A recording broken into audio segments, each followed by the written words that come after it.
ఓం శ్రీ మాత్రే నమః. ఛానల్లోకి స్వాగతమండి. మే 23వ తేదీన వస్తున్నటువంటి బుద్ధ పౌర్ణమి రోజున కొడుకులు ఉన్నవారు ఈ పరిహారం తప్పకుండా చేసి తీరాల్సిందే. అయితే బుద్ధ పౌర్ణమికి ఉన్నటువంటి విశిష్టత ఏంటి? ఆ రోజు కొడుకులు ఉన్నవారు ఏ రకమైన పరిహారం చేసుకోవటం వల్ల కొడుకుల యొక్క జీవితంలో వారు అభివృద్ధిని, శ్రేయస్సును చూస్తారు, అలాగే ఆశించిన ఫలితాలను పొందుకుంటారు. ఈ పూర్తి వివరాలు అన్నీ కూడా ఈరోజు ఈ వీడియోలో వివరంగా తెలుసుకునే ప్రయత్నం చేద్దాం. వీడియోలోకి వెళ్లే ముందు మా చిన్న రిక్వెస్ట్ ఏంటంటే, ఇంతకు ముందు కనుక మా ఛానల్ని మీరు సబ్స్క్రైబ్ చేసుకున్నట్లయితే సబ్స్క్రైబ్ చేసుకోండి. అలాగే పక్కనే ఉన్న గంట సింబల్ మీద ఆల్ అప్డేట్స్ ని క్లిక్ చేయండి. అప్పుడే మేము అప్లోడ్ చేసే ప్రతి వీడియోకి మీకు నోటిఫికేషన్ అనేది వస్తుంది. వైశాఖ పూర్ణిమ, దీనిని మహావైశాఖి లేదా బుద్ధ పౌర్ణమి అనే పేరుతో పిలుస్తారు. ఈ పవిత్రమైన రోజున ఎలాంటి ఆధ్యాత్మిక పనులు చేసినా కానీ ఖచ్చితంగా విజయం సాధిస్తారు. బుద్ధుని జీవితంలో వైశాఖ పూర్ణిమ 3 సార్లు అత్యంత ప్రాముఖ్యతను వహించింది. కపిలవస్తు రాజు శుద్ధోధనుడు మహామాయలకు ఓ వైశాఖ పౌర్ణమి నాడు సిద్ధార్థుడిగా గౌతమ బుద్ధుడు జన్మించాడు. మరో వైశాఖ పూర్ణిమ నాడు జ్ఞానోదయం పొంది సిద్ధార్థుడు బుద్ధుడిగా మారాడు. వేరొక వైశాఖ పూర్ణిమ నాడు నిర్యాణం చెందాడు. తల్లి చనిపోవటంతో గౌతమి అనే మహిళ సిద్ధార్థుని పెంచిందని, అందుకే గౌతముడనే పేరు వచ్చిందని చరిత్రకారులు చెబుతారు. గౌతముణ్ణి బుద్ధుడిగా చేసిన బోధి వృక్షానికి పూజ చేసే ఆచారం ఆ మహానీయుని జీవిత కాలంలోనే ప్రారంభమైంది. బేతవన విహారంలో బుద్ధుడు బస చేసి ఉన్న రోజులలో ఒకనాడు భక్తులు పూలు తీసుకుని రాగా ఆ సమయంలో గౌతముడు ఎక్కడికో వెళ్లారు. బుద్ధుడి దర్శనం కోసం భక్తులు చాలాసేపు వేచి చూసి ఎంతటికీ రాకపోవటంతో నిరుత్సాహంతో పుష్పాలను అక్కడే వదిలి వెళ్లిపోయారు. దీనిని గమనించి బేతవన విహారదాత అనంద పిండకుడు పూజకు వినియోగం కాకుండా పుష్పాలు నిరుపయోగం కావటం అతనికి నచ్చలేదు. అనంతరం బుద్ధుడు వచ్చిన వెంటనే అనంద పిండికుడు ఈ విషయం వివరించాడు. ఆయన లేనప్పుడు కూడా పూజ సాగటానికి అక్కడ ఏదైనా వస్తువును ఉంచి వెళ్లవలసిందిగా కోరాడు. అవయవాలు పూజలకు అంగీకరించని బుద్ధుడు బోధి వృక్షాన్ని పూజకు అనుమతించాడు. తన జీవిత కాలంలోనూ తదనంతరమూ ఈ ఒక్క విధమైన పూజ సాగటమే తనకు సమ్మతమైందని చెప్పాడు. అప్పట్నుంచి బేతవన విహారంలో ఒక బోధి వృక్షాన్ని నాటి పెంచటానికి ఆనందుడు నిర్ణయించాడు. గయలోని బోధి వృక్షం నుంచి విత్తనం తెప్పించి నాటారు. అప్పుడు ఒక గొప్ప ఉత్సవం జరిగింది. కోసల దేశపు రాజు తన పరివారంతో వచ్చి ఈ ఉత్సవంలో పాల్గొన్నాడు. వేలాది బౌద్ధ భిక్షకులు తరలివచ్చారు. ఆనాటి నుండి బోధి వృక్ష పూజ బౌద్ధులకు ప్రత్యేకమైంది. ఏడాదికి ఒకసారి వైశాఖ పూర్ణిమ నాడు సాగించటం ఒక ఆచారంగా మొదలైంది. బౌద్ధమతం వ్యాపించిన అన్ని దేశాల్లో వైశాఖ పూర్ణిమ నాడు బోధి వృక్ష పూజ సాగుతుంది. ఆనాడు బౌద్ధులు బోధి వృక్షానికి జెండాలు కట్టి దీపాలు వెలిగించి పరిమళ జలాన్ని పోస్తారు. హీనయాన బౌద్ధమతాన్ని అవలంబించే బర్మాలో ఈ ఉత్సవం నేటికీ సాగుతుంది. ఈ విధంగా బుద్ధ పౌర్ణమికి అత్యంత విశిష్టత అనేది కనిపిస్తుంది. ఇంతటి ప్రాధాన్యత కలిగినటువంటి ఈ బుద్ధ పౌర్ణమి రోజు కొడుకులు ఉన్నవారు ఈ చిన్న పని చేశారంటే చాలు, మీ కొడుకుల యొక్క జీవితంలో మీరు ఆశించిన మార్పులు చూస్తారు.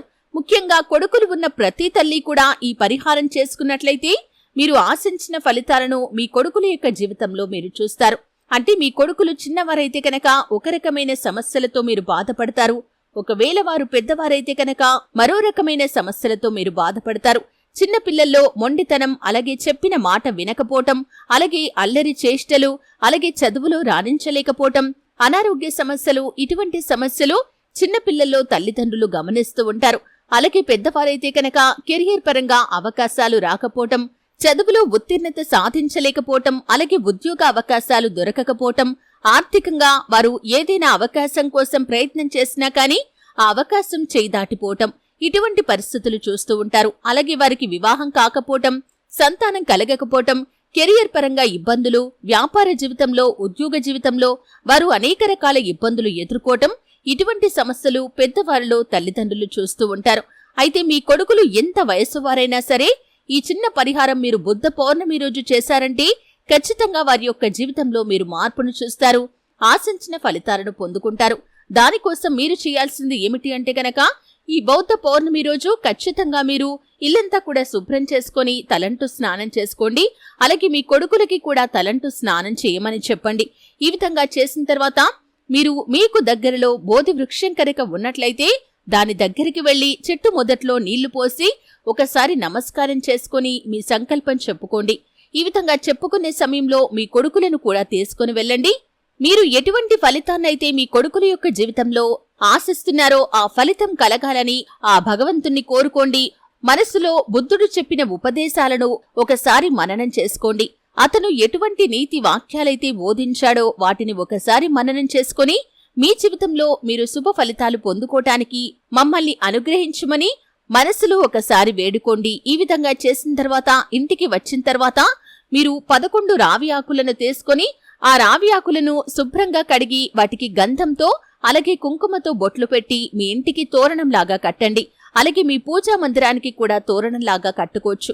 ఈ విధంగా చేసిన తర్వాత మీరు చేయాల్సింది ఏమిటి అంటే కనుక మీ కొడుకులకి దిష్టి తీయాల్సి ఉంటుంది. అంటే మామూలు రోజుల్లో దిష్టి తీయటం కంటే కూడా ఈ విధంగా బౌద్ధ పౌర్ణమి రోజు దిష్టి తీయటం వల్ల అనేక ప్రయోజనాలు మీరు పొందుకుంటారు. దానికోసం మీరు చేయాల్సింది ఏమిటి అంటే కనుక ఒక మట్టి పాత్రను తీసుకోండి. ఆ మట్టి పాత్రలో పిడికెడు గల్లలోప్పు వేయండి. దానిపైన కర్పూరాన్ని పొడిగా చేసి వేయండి.